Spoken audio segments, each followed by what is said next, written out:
Hey everybody, welcome to the presentation. We probably have a few more people that are still getting dialed in, so sit tight and we'll get started in just a minute or two here. Really excited that you're all participating in this today.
We'll just give it one more minute. I think there's a few more people that are probably trying to get in, and then we're going to kick it off in we'll get started in about 30 seconds here.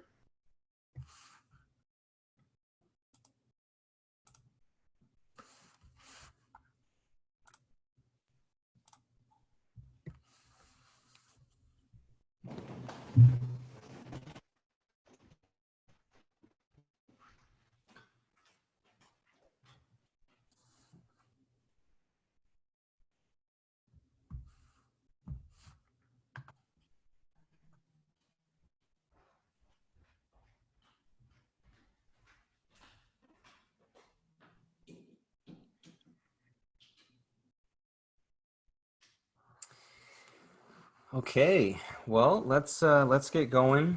Um, Greetings, everyone, and welcome to the webinar. As most of you already know, I am Matthew Holt from Christian Wealth Management, and I'll be your host for the next hour. I'm very grateful to have Jason Myhre from Eventide Funds joining us today. He's going to take us through this presentation called Timeless Truths for Investing. The content is purely educational. There will not be any kind of sales pitch at the end, I promise you. I really wanted to just provide this content because I think it's very valuable. And I think that especially with all that's been happening in the world, financial markets and economy over the last few months related to the pandemic and more recently civil unrest, I honestly can't think of a topic more relevant to our audience and to speak on. And I'm excited and hopeful for each of us to have a few aha moments as we learn from actually one of the co-founders of one of the leading fund companies in the biblically responsible investing movement. So this presentation will be about 40 minutes long, give or take, and then we're actually going to have some time for Q&A at the end. If you don't, you can actually put questions in the chat at any point in time, but we're just going to answer those at the end. If you're still in your pajamas and just got a little nervous when I said we're going to be doing Q&A, don't worry, we're not turning the cameras on today, I assure you. We will be fielding questions through the chat function, and that will be at the end of the webinar. So without further ado, I'm going to pass this over to Jason, and let's get this show on the road. Sounds good. And Matt, just to confirm, you can hear me, correct? I can. Okay, good. I actually just had the power go out, and so I was able to quickly tether to my phone, and it looks like everything is still working. I'm still running the meeting, and so wow, we're gonna go with it. I'm a little shaded here without my desk light on, so hopefully you'll forgive that. You look great. Awesome. Great. Well, I just want to say a warm hello to all of you who are getting to join us. I'm delighted to get to spend a little bit of time with you this afternoon.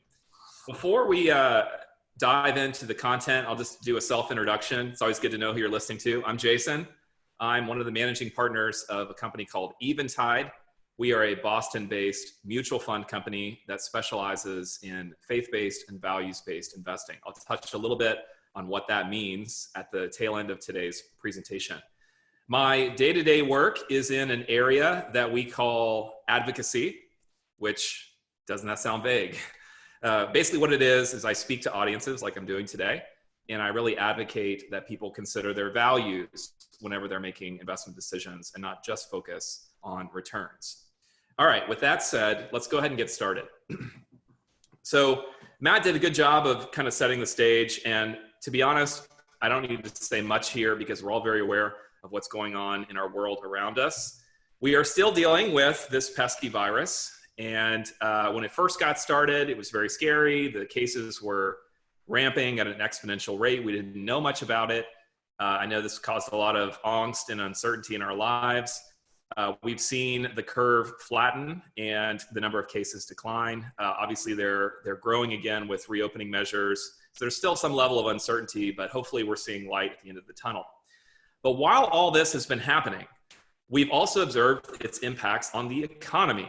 We've seen whole industries slow down, airline industries, tourism, hotels, retail, etc. We've seen whole industries come to a halt, restaurants, gyms, other things. And whenever the economy slows down, and in some cases comes to a halt, it upsets the stock market. And that's exactly what happened. The market began to fall.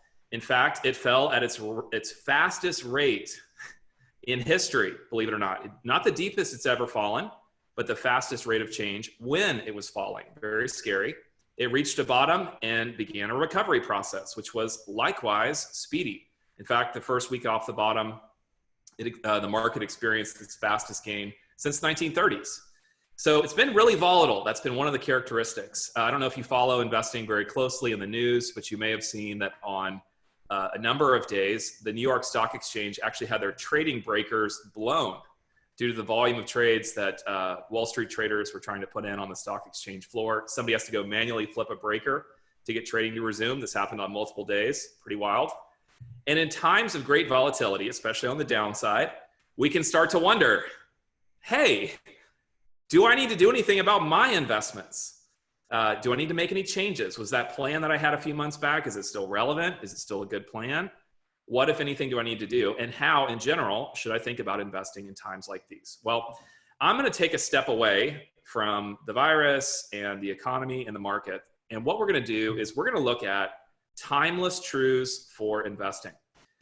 I'll show you the history here, but we have 149 years of investing history in the US. I mean, we collectively, not my company. And we've learned some things over this period of time. And so what I've tried to do is collect what I think are some of the best lessons that have been learned over this history. I've got 5 points for us to go through. I'm going to put them up on the screen and we'll walk through each one in turn. Number 1, keep your eye on the owner, not the dog. Number 2, restrain yourself. Number 3, employ a system that forces you to buy low. Number 4, remember the most powerful force in the universe. And number 5, invest in businesses, not stocks. We'll start with the first one. Keep your eye on the owner, not the dog. What in the world? Well, it comes from one of my favorite quotes on investing, which was said by this person. This is Ralph Wenger. He was a successful portfolio manager over a fund called the Acorn Fund. And he has this very memorable illustration about how investing markets work. This is as recalled by a person named Bill Bernstein in one of his books on investing. Quote goes, he likens the market to an excitable dog on a very long leash in New York City, darting randomly in every direction. The dog's owner is walking from Columbus Circle through Central Park to the Metropolitan Museum. At any one moment, there's no predicting which way the pooch will lurch. But in the long run, you know, he's heading northeast at an average speed of 3 miles per hour. What is astonishing is that almost all the market players, big and small, seem to have their eye on the dog and not the owner. Hopefully this metaphor is making a little bit of sense to you. I'm going to make it very plain on this chart here. So what we're looking at is the entire history of investing in the US stock market. Many of you will know the S&P 500. That's probably the most well-known benchmark for grading the performance of the stock market generally. What that is it's the performance of the 500 largest companies that are based in the US. The S&P 500 got its start in 1926, which is right about here on the chart. But the US stock market began all the way back here in 1871. And we actually have historical books and records of all the daily stock prices going back to 1871. And so what we're able to do with that time before 1926 is reconstruct the methodology of the S&P 500 using those historical books and records. The reason we went to that trouble is I wanted to look at the entire history using one frame of reference so that we can get the full picture. We're doing a couple things with the data in order to process it and look at it in the best way possible. Number one, we are adjusting it for changes in inflation over this history. The reason we're doing that is to get a sense for the real return, the after inflation return. And the other thing we're doing is we're reinvesting the dividends from companies that produce dividends, because dividends are an important part of total return. All right, enough about that. Take a look. I hope that you can appreciate this. I find this chart to be so comforting. If you look at the market over this entire history, what do you see? What's it done? It's been up and to the right. And this is the reason people invest. Businesses have been a great way to grow your money.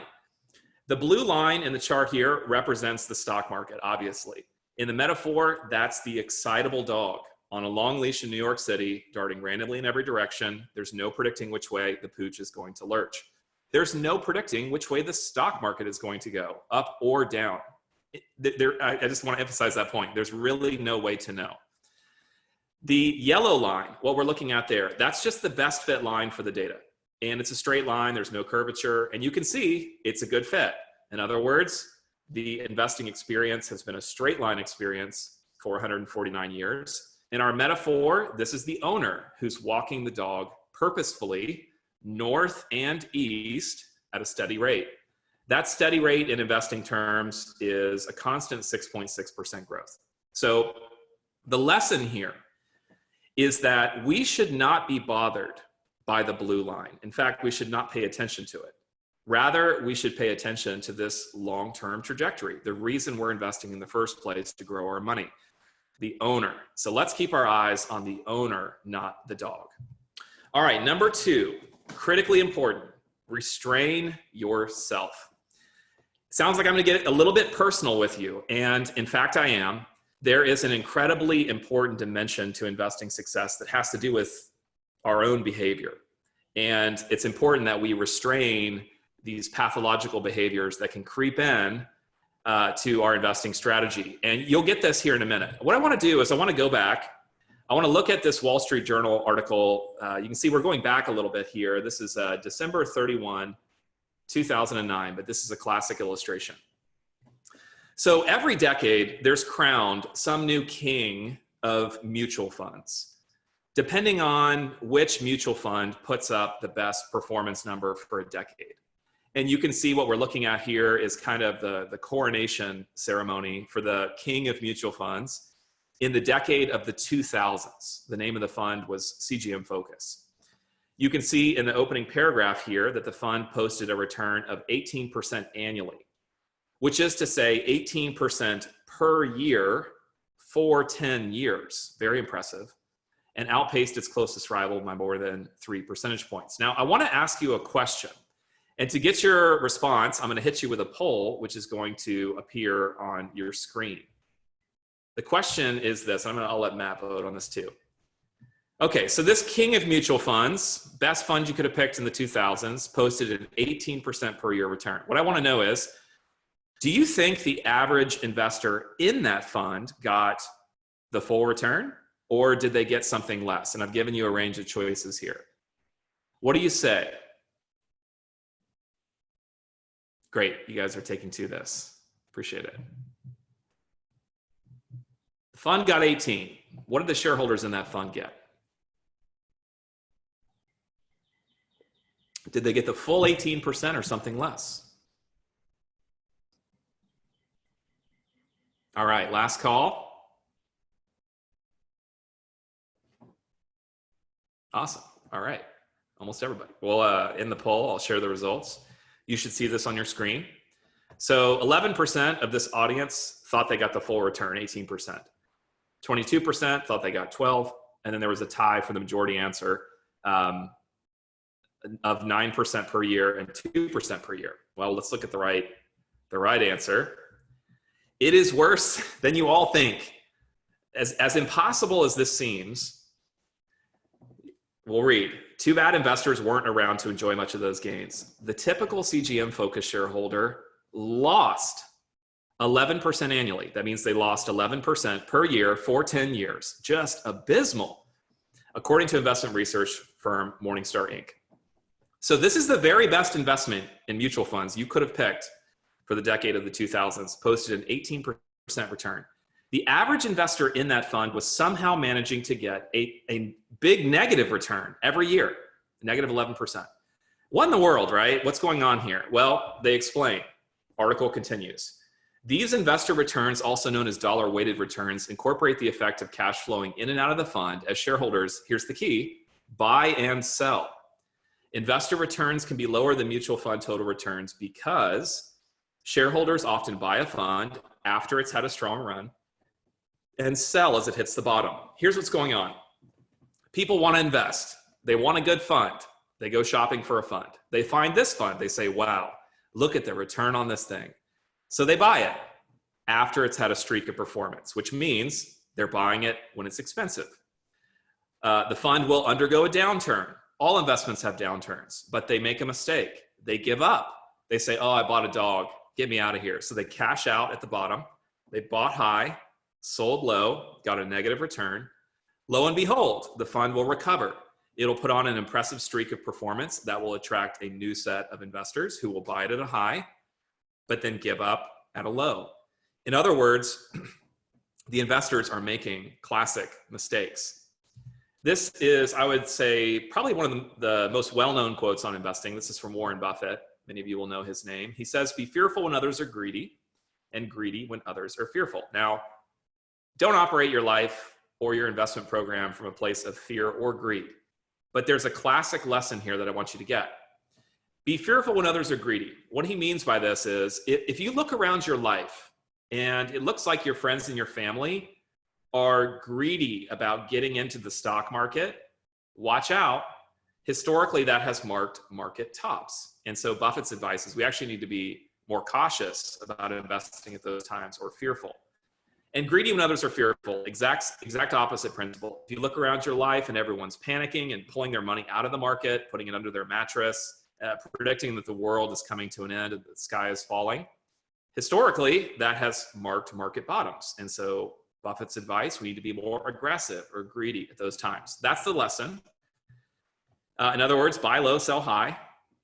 But there's a world of difference between saying this quote and being the disciplined investor who puts these principles into practice. Let's go further. This is a book on psychology written by a person named Daniel Kahneman, who's an economist. You can see below his name there that he won the Nobel Prize in economics. The book is called Thinking Fast and Slow, a very influential book in my industry. I don't know if you've ever heard of it. I'll save you the trouble of reading this book on psychology if you can just get this quote from page 1. The premise of this book is that it is easier to recognize other people's mistakes than your own. It's very easy for us to point the finger at the CGM focused shareholders and say, oh, those fools. Not me. I would never make such a boneheaded mistake as to get a negative return from the best possible investment. I'm immune to making these mistakes. We don't recognize that all of us are prone to make these investing blunders. I want to show you. So we looked at the investors in one fund. What if we look at the investors in all funds? This is this chart here. What we're looking at is a 20-year history, a lot of history here, 96 through 2015. This is how investments did during that period. So you can see the best investment was in a kind of real estate investment. That got 10.9% per year for 20 years. Next best was the S&P 500 at 8.2% per year for 20 years. This is a mix of stocks and bonds, a different mix. Bonds themselves, gold, this is emerging markets, the sale of our homes, the performance of oil, the rate of inflation. Check it out. Dead last is the average investor. And this is the average investor in all mutual funds. The average investor underperformed every possible investment they could have made over this 20-year history, failing even to keep up with the rate of inflation, which means in real terms, they lost money. Now, why? It is for the exact same reason that we discussed. The CGM-focused shareholders underperformed their investment. we make all of these buy and sell mistakes, and it costs us. We are our own worst enemy. One of the lessons we have to appreciate is that the problem that many of us have when it comes to investing success has less to do with our investments and more to do with us, the investor. I love this quote from Morgan Housel, who says that finance would be better if it was taught by the psychology and history departments at universities. Couldn't agree more. I showed you the history with the dog and the owner. The psychology is this tendency to buy and sell and make all of these mistakes. Here's a quote from one of the legends in investing from way back, Jesse Livermore. When it comes to investing, the big money is not in the buying or the selling, but in the sitting. If we're always trying to worry about when's the right time to buy or when's the right time to sell, that's the wrong mentality. We need to be focused on how do I turn off this emotional trigger in my brain and just sit there and do nothing. In other words, restrain yourself. All right, number 3, employ a system that forces you to buy low. We want to buy low, sell high.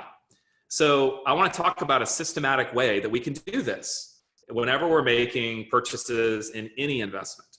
For this, we're going to talk about a mental experiment together. And this is going to be another opportunity for you to engage in a poll. So pay attention. The experiment is this. I want you to imagine that we were dropped into history somewhere between the year 1920 and 1979. So we could land in 1920 or 31 or 1945, 52, etc. And our task is that we're going to have to invest in the US stock market for the next 40 years. I'm going to give you a choice of strategies. You got to stick with one. All right, so option 1, you can invest $100 a month. Option 2, you can save up that $100 a month, keeping cash on the sidelines, and you can try to buy the dips in the market. So in other words, whenever the market crashes, that's when you invest. I'm going to sweeten the deal on option 2. I'm going to grant you perfect knowledge of the future so that you don't have to wonder when these crashes are going to occur. You'll know. You will be guaranteed to buy the market at these absolute bottoms. Question is, which would you choose? You can only choose one strategy, and you've got to stick with it for the 40 years. All right, coming at you. Option 1, again, $100 a month. Option 2, save up that money, buy the dips in the market. You'll know when they occur. What do you say?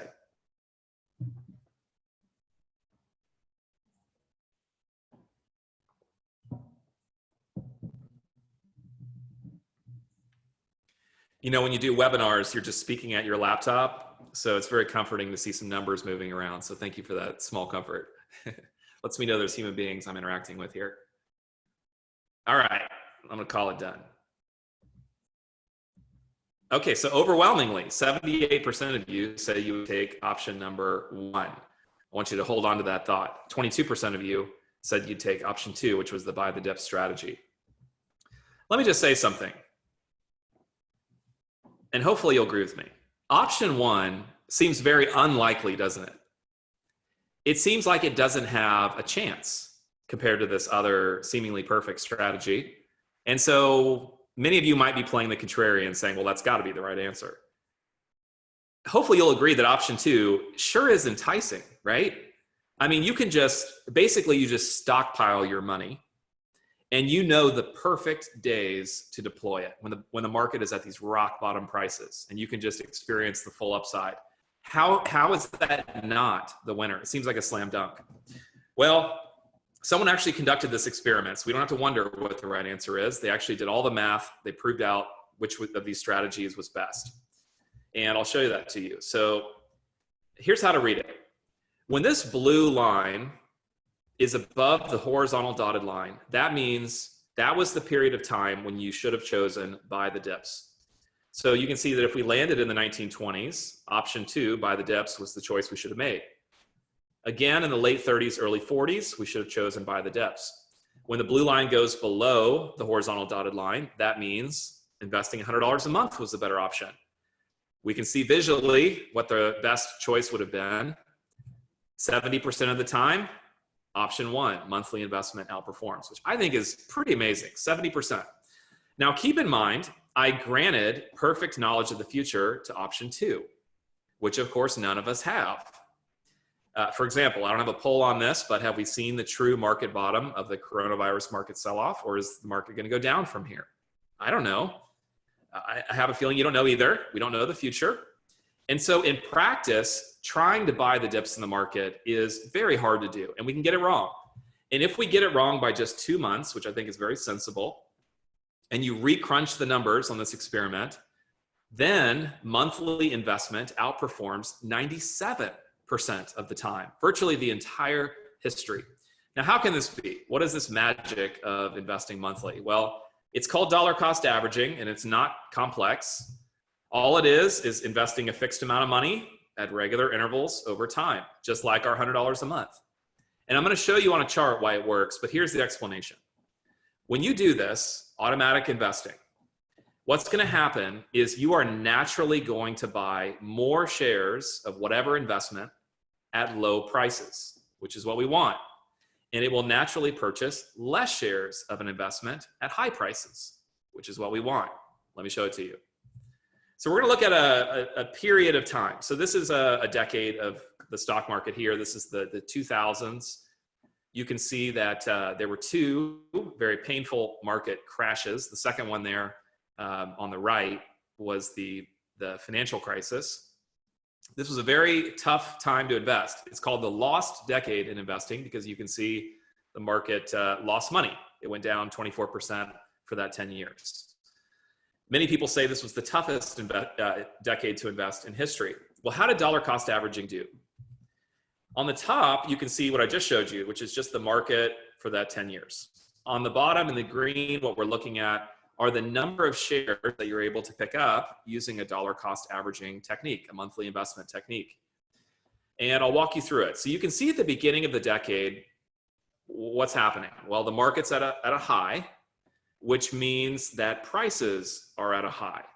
So what's going to happen when you make your monthly purchase? Well, that fixed amount of money is not going to go very far because prices are high. You're only going to be able to buy, in this example, 3.5 shares. Then what happens? The market begins to sell off. So as you make your monthly purchases, that fixed amount of money goes farther. Prices are getting cheaper and cheaper. So you're able to buy more and more shares. You can see it goes up to about 6 shares. Then the market recovers, your money starts to not go as far, the market crashes, your money goes farther, etc. Hopefully this makes sense. I wonder if you notice something about this chart. If you just look at the shape of the blue line and the green line, do you notice something? Do you notice that this monthly investment technique is actually a buy the dips strategy in disguise? Do you see it? Do you see, for example, that the green line is peaking right when the market is at a bottom? Look at the second one. I mean, talk about impeccable timing. Now, of course, you're not doing anything. All you're doing is you set up an automatic investment plan. It's built into this mechanism. It will naturally buy more shares at low prices. It optimizes around that. In fact, you'll pick up nearly twice as many shares at low prices than high prices, which is just a smart way to invest. And instead of being down 24%, if you had just bought and hold the market over that period, just through smart buying, you'd be up 5.9%. Not spectacular, but way better than losing money. So dollar cost averaging is, in fact, a great way to time the market. But there's another reason why it's far superior. And for this, I'm going to hit you with my third and final poll. And for this one, please don't cheat. I know that you're on the internet here and you could easily look this up. Use your brain. What I want to know is this. I want you to just think back to last year, 2019. And I want you to just try to remember what happened with the stock market. Was it up for the year? Was it down? Was it flat? If it was up, how much do you remember that it was up? And I've given you a lot of choices here, so let you digest it. Last year's stock market performance. Up, down, flat. If up, how much? See how closely you follow the news or how well your memory works.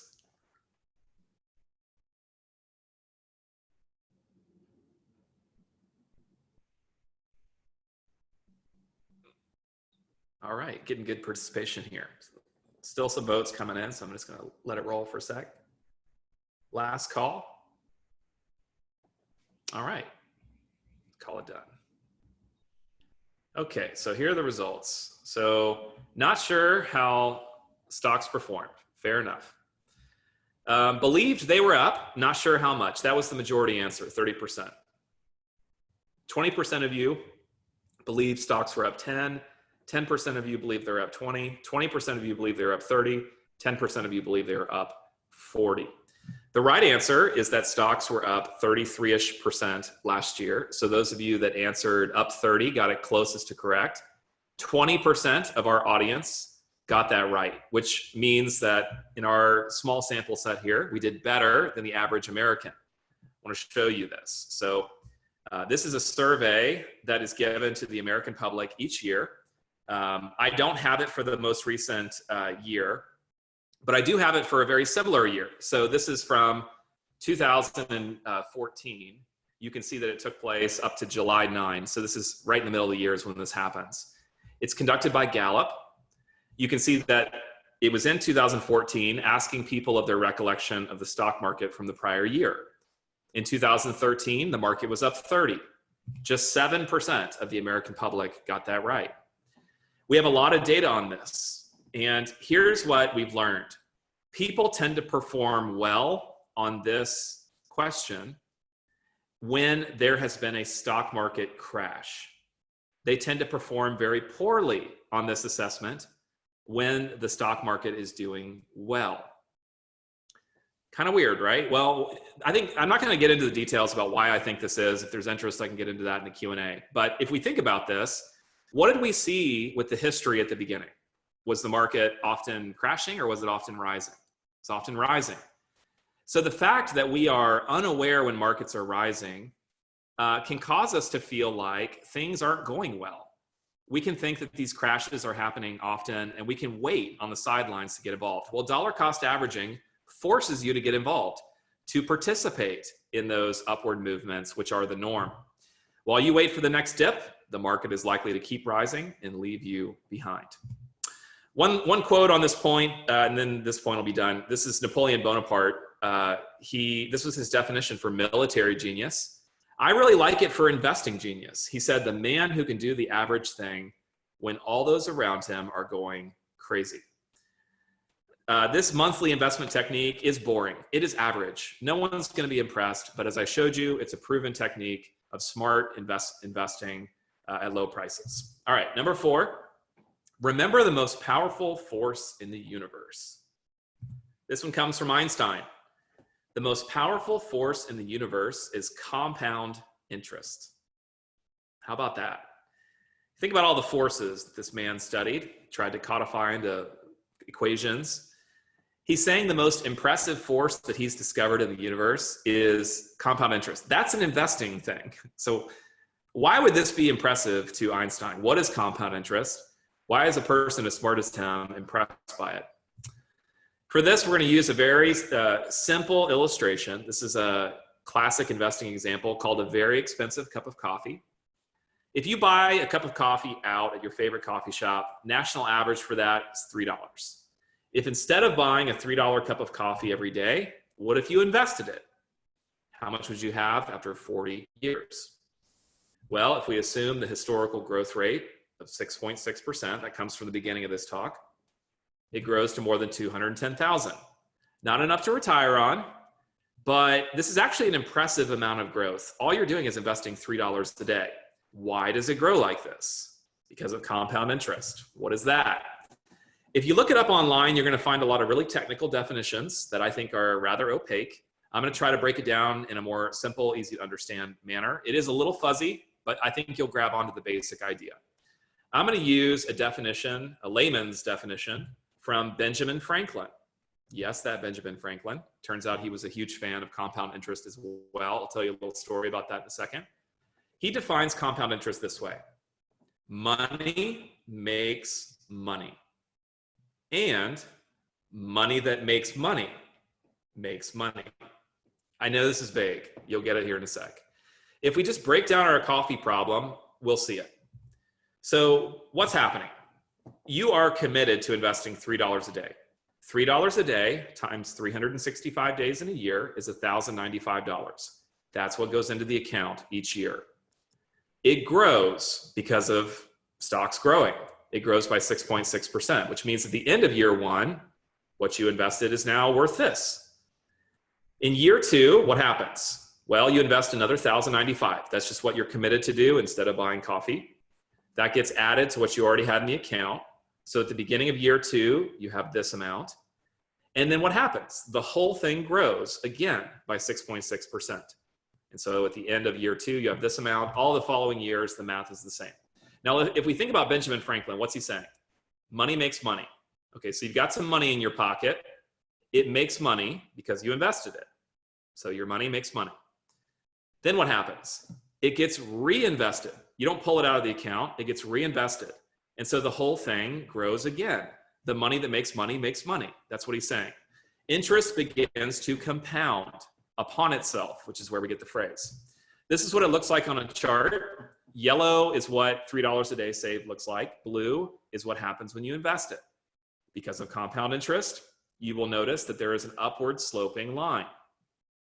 This is the reason people tell you to get started with investing as early as you can, because the longer you let it go, the more steep this curve gets and the more time works in your favor. Now, many of us are trying to invest more than $3 a day. Many of us try to max out our IRA. This year, that is $6,000. Using the same math, same problem. If we did that for 40 years, you can see it grows to more than 1.1 million. This is the concept of the ordinary everyday millionaire. This is how retirement savings is intended to work. Hopefully you are plugging away as best you can.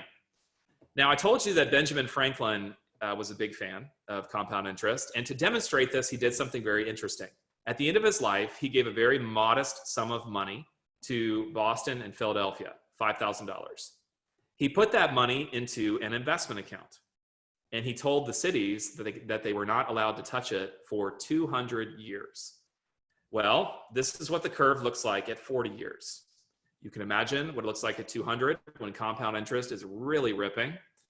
And that measly $5,000 has become tens of millions of dollars, and the cities are still trying to spend that money to this day. The reason it works is that time is on my side. Yes, it is. Rolling Stones here.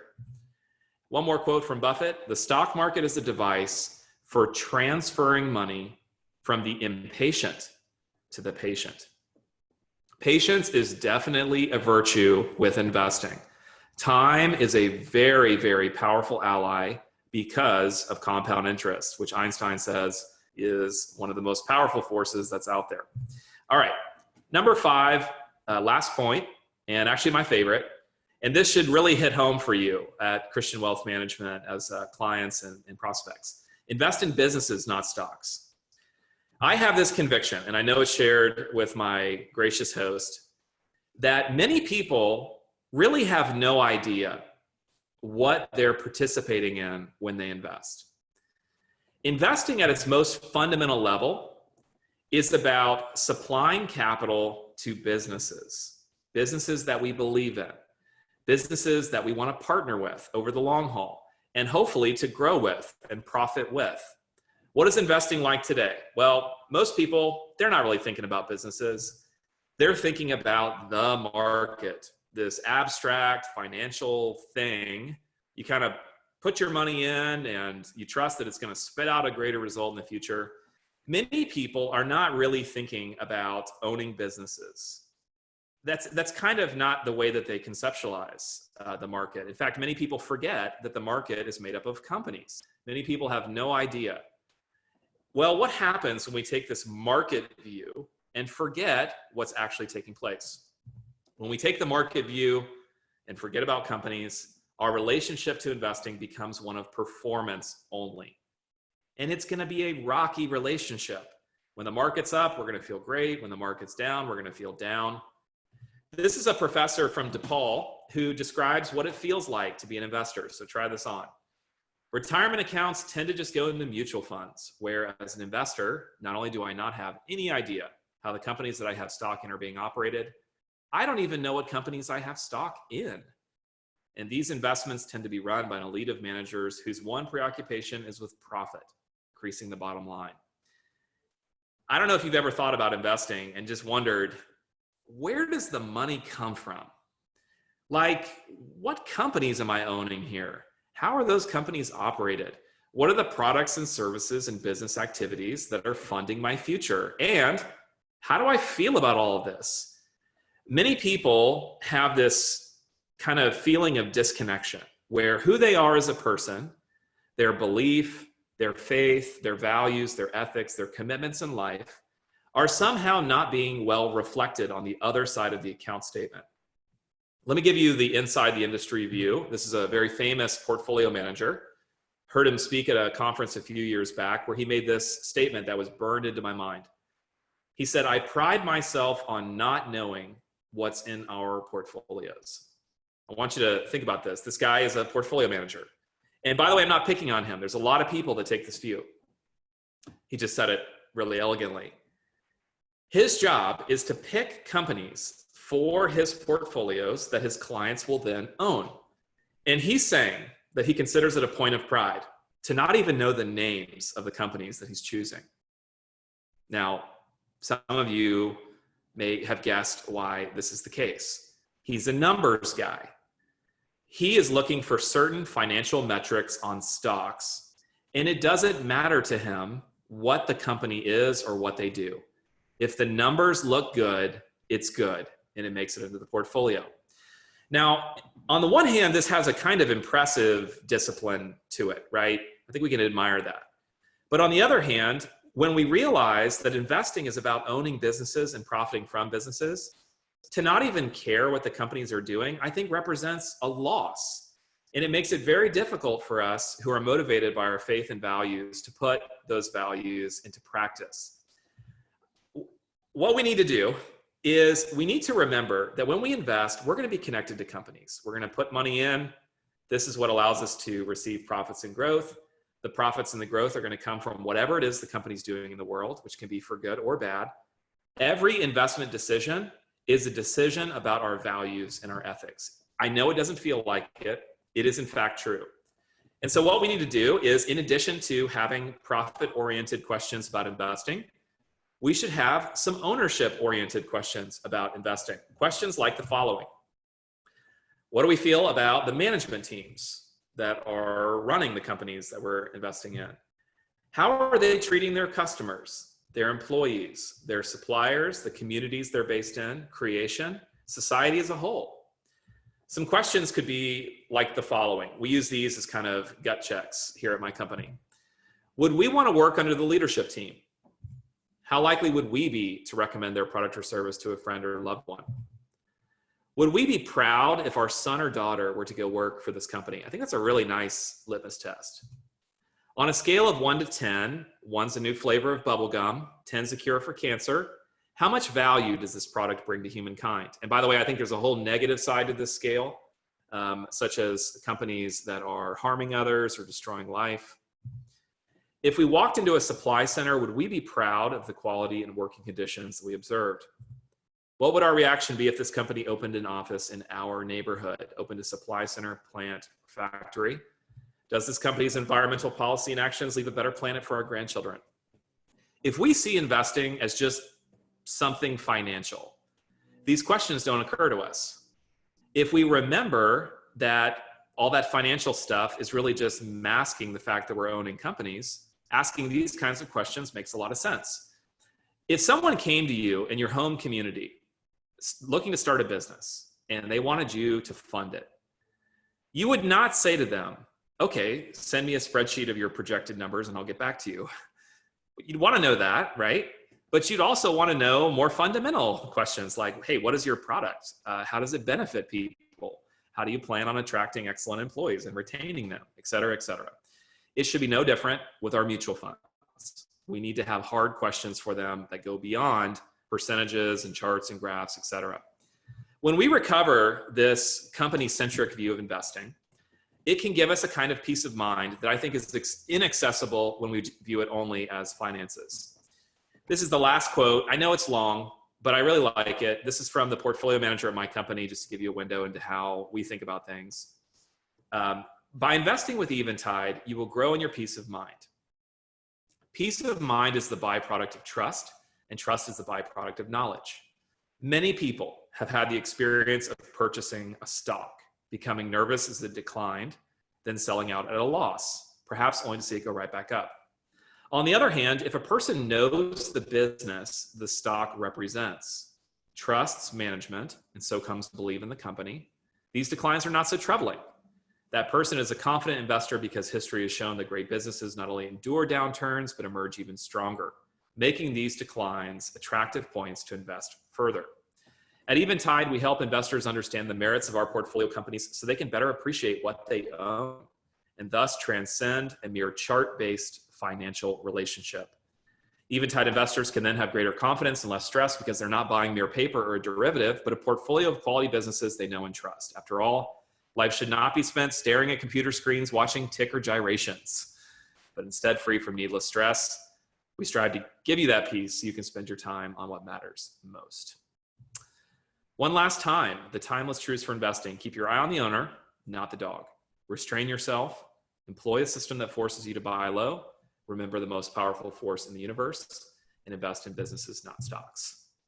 With that, I'm going to invite our gracious host back on the call, and we can take any and all questions. Wow.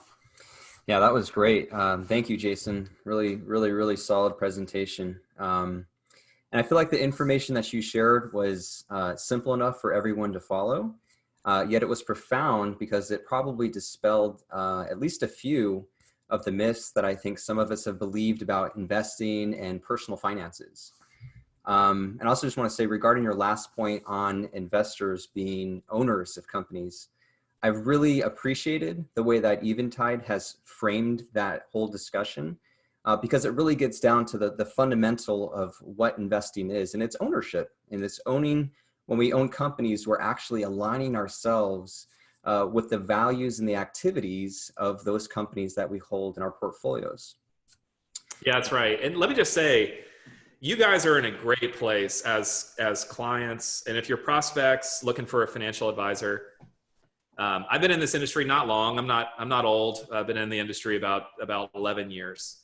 And most of that time has been in a sales capacity. I've gotten to meet thousands of financial advisors and hear about what they do. Very, very few financial advisors take into consideration these things. Matt, Christian Wealth Management, this is like a specialty of theirs, which is why we have such a sort of a kinship and partnership in working together. So you guys don't have to have anxiety about that last point. You can actually feel proud of not only whatever the results might be, but also how those results were attained. And that just means so much. It means a lot to me, and I think hopefully you'll appreciate it as well. Yeah. I hope our audience understands how rare it is for a fund company to be talking about the values of the companies that they invest in. As you mentioned, the investing world cries profit, right? Where you guys are actually using human flourishing as a benchmark for success, which is just phenomenal. And I would say that the performance is there too. And that just is a byproduct of the way that you guys believe that investing should happen. Well said. Yeah, so really good. Yeah, I'd love to open it up to Q&A at this point. If anybody has a question, you can just type that into the chat field, and we will start taking those right now. And they can be really basic questions. I don't want you to be intimidated. I know investing is an intimidating subject.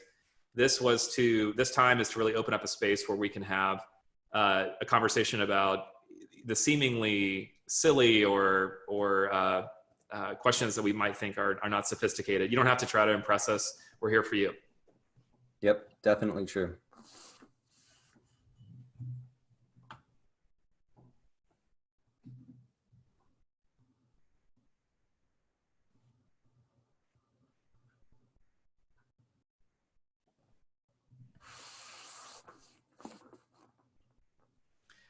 Oh yeah, that's a good question. You see it? I do. Wow. Okay, so let's, first question is, can you speak to the history of biblical investing compared to the 1871 timeline? And actually, I'm going to pass this one over to Yeah. Jason. I'd Yeah. love Oh to hear your man, input. I got whole presentations on this. Oh, great. This is a favorite subject of mine. Um, for those of you that are Christians, you can actually, there's a lot to really be excited about in terms of the Christian history in investing, and the way in which Christians were expressing their faith in their financial decisions that were different from the world. This began all the way back with John Wesley in the 17th century. So John Wesley was an English preacher. That name may ring a bell. He was the founder of the Methodist movement or denomination within the Christian church. The Wesleyans, which is another group of Christians, were named after John Wesley. And he gave this very influential sermon, again, in the 17th century, so actually prior to the US stock market even beginning, called The Use of Money. And some of his points were actually speaking into the investing industry, which had just gotten its start in the 16th century in places like Amsterdam was the first stock market. And in this sermon, he had 3 points: make all you can, give all you can, make all you can, save all you can, give all you can. In expounding upon gain all you can, he began to say, but we cannot make gains at the expense of our neighbor, harming him in either body or soul. And so with that, he effectively laid down the rudiments of values-based investing as we know it today. In fact, secular thinkers still to this day, there's a person named Lloyd Kurtz at the Berkeley Center for Responsible Business who says that the history of social investing has not yet been written, but chapter 1 must include a section on John Wesley's sermon, The Use of Money. This is the beginning of the story. And there are many, many twists and turns. For example, I'll give you just one little teaser. In the 1970s, it was a group of Episcopal investors who are largely responsible for ending apartheid in South Africa. Apartheid meaning racial segregation and subordination there. There are many examples of Christian influence within finance. And so for those of you that are Christians, think about the potential of putting your faith into practice in the way that you use your money. People like Martin Luther talked about there's first a conversion of the heart, and then there is a conversion of the wallet. And the wallet is very, very powerful. And I think many of us, we're investing for practical reasons, and we should insist on getting a good return. But also there's another side to what our money is doing, and it is changing the world if we express Christian intentionality there. So hopefully that's just a sneak peek. If there's interest in a subject like this, I'd be happy to do another webinar where we could go into it in more detail. Yeah, that was great. Yeah, thanks for taking that one, Jason. We got another question, and we got a thank you from the asker there. Great, thanks. What strategies are available to play catch up later in life, i.e. 10 years? So it sounds like maybe a 10-year time horizon to retirement. And yeah, there's definitely strategies. I mean, when it comes to getting more put away, if we have a shorter window of time, I think it really comes down to risk tolerance. And if you're willing to take on a little bit more risk, riskier, mutual funds tend to grow a little bit faster. And of course, we want to choose quality mutual funds there that are going to do the job for us. And I think also putting more in. And there's different strategies for doing that, different vehicles that we can put money into, tax preferred and things of that sort. So yeah, there's a lot of strategies there where we can play catch up, but I think it comes down to probably those two factors more than anything. And I don't know if you have anything you want to add to that, Jason. No, I'd say, there's some general principles here, which you did a nice job outlining. Obviously, this will also depend on your personal situation in many ways. So up on the screen, we've got contact information. And if you're interested in spend a little bit more time on that, I'd encourage you to reach out to Matt, who can sit down with you and talk that through in a little bit more depth. Yeah, definitely. Got another thank you there. You're welcome. Yeah. Any other questions? We've got a little bit of time left. We've got about 4 minutes. Would love to take a couple more.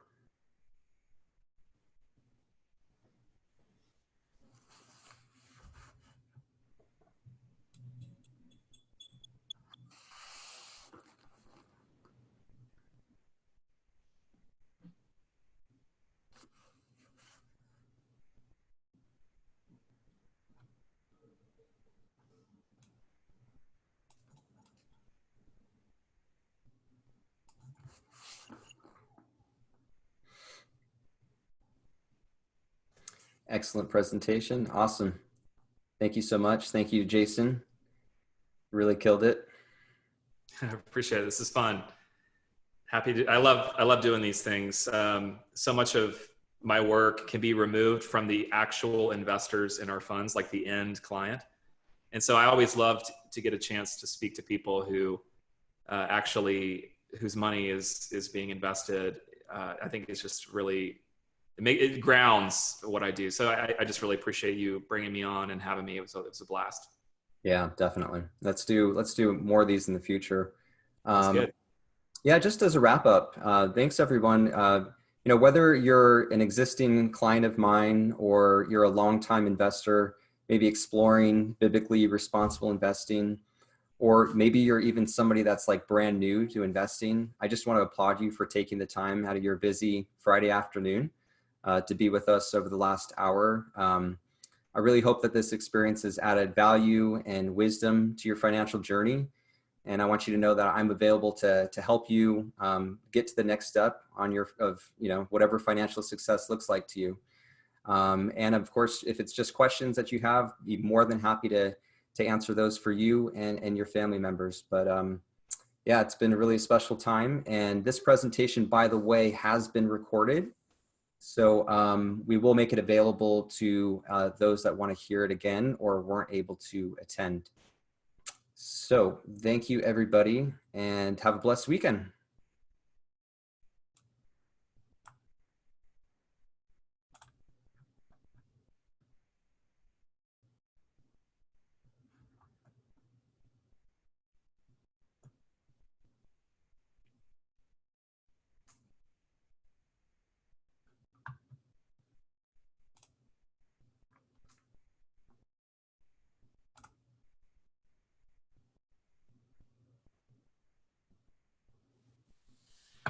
Hey, Jason. So my power blinked back on and it killed the internet. But we did get the recording and everything. We just had a terrible end there. Oh, that's fine. I'm so glad that happened like when it did and not like Me any too. I other was time. worried about that the whole time because the power went out after we had gone live in the beginning. Oh, wow. And Crazy. then when it came on the end, it just killed the meeting. So No uh, worries. Yeah. we were done. So thankfully, we just didn't Okay. get a nice goodbye there. Yeah, that's all right. No, I think that was good. Yeah. Yeah. So I will send you the recording when we have it, and I'm going to go ahead and stop.